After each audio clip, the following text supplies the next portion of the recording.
At least 18 people have been killed and over 180 to 200 are still missing after the glacier break or burst at Joshimath in Uttarakhand's Chamoli district, which triggered massive flooding of the Alaknanda and the Dhauli-Ganga rivers on Sunday. Many villages were evacuated as floods swept away 5 bridges, damaged homes and the nearby NTPC power plant and washed away a small hydropower project near Rishiganga. 6 people were injured. National and state disaster response teams have been deployed, as have teams from the ITBP.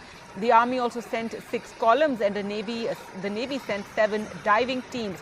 Now, over 200 people, 148 employed at the NTPC plant and more who are employed at the Rishiganga project are still missing.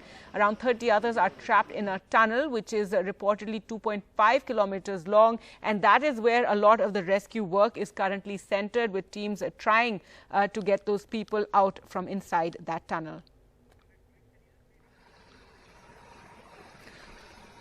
Earlier I spoke to the Uttarakhand DGP for all the very latest on the rescue.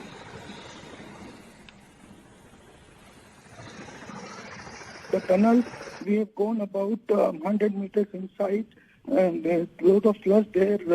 Army and SDRF teams are trying to open it up.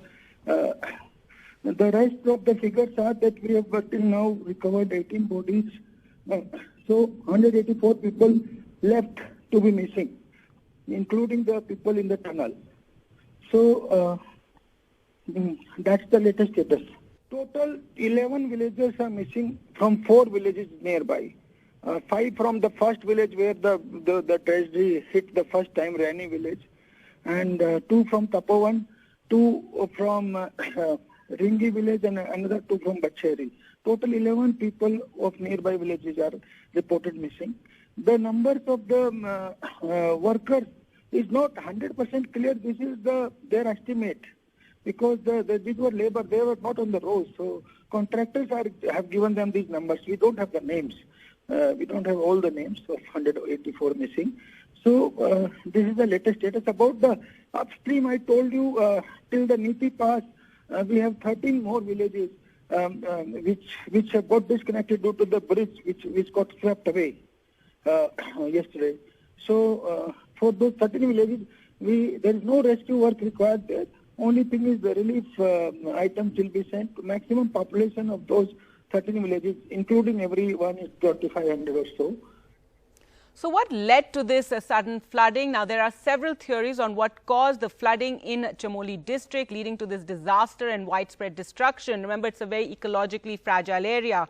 One theory is that it was a glacier lake burst, what's technically called a glacial lake outburst flood, when a lake builds up in the depression left by a glacier and then a breach or spillover can lead to flooding. So one of the theories is that this could have been a glacial lake burst that led to this flooding in the river, causing all this destruction.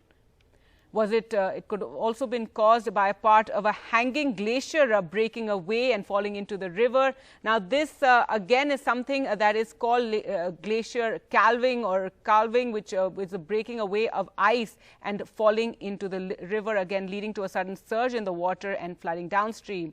Or it could be an avalanche, again debris and boulders falling into the river, causing a flood, causing the river to surge. There's another theory, but not too much support for this one, which is that there could have been a cloudburst in the upper reaches. There was a little bit of rainfall in a few days before this flooding took place.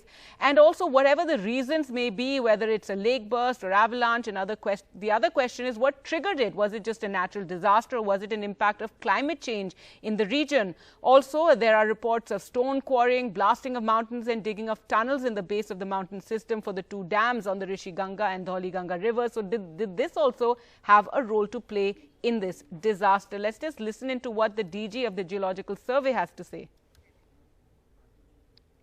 Post this devastation, we will again constitute a committee, because it is too early to predict or give you an answer regarding the cause of the incidents or event, unfortunate.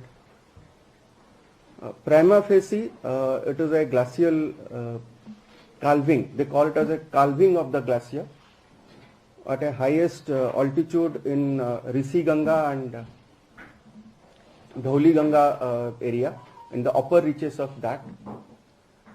There could be many triggering factors. One could be the moraines, which is below the glaciers, that has led to move. That could be slope failure, that could be triggered by some landslides.